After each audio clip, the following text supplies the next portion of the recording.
Hello guys जय माँ समले जय जगन्नाथ आम आसी जाइछुँ इटा पुरीर बेलाभूमि के आसी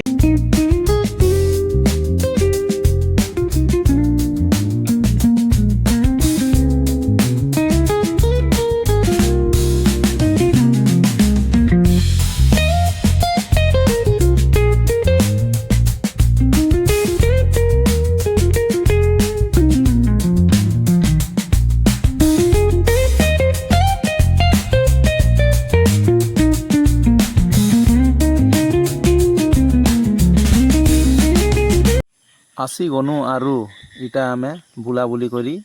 पकानु इने बुली करी आमे देख बहुत लोग भिड़ देखी पकानु तापर मैं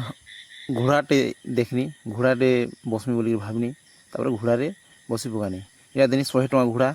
फेज बसवार लगी आउ बुले आनला बहुत दूर बेल दू सियाड़ू बसनी भल लगला इन फोटो वीडियो सब शूट कनु आउ देखी पार्थो एटा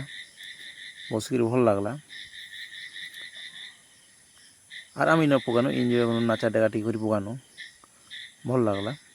इना गुड़े आसी पकानु आम इटा जेनटा माछ झुरी भया करी बिक्री हेसी इठाने इटा संध्या टाइम रे सकाल बेले तो नहीं खुलन संध्या 5 बजे इटाटा खुलसन तापर इन आम नहीं बुलिन इटा फिर आज पकानो बहुत प्रबल धोका उतरा ने धोका पर इटा टाउन के पले आसनु जेन क्वार्टर आम रोथुनु से पले आसनु।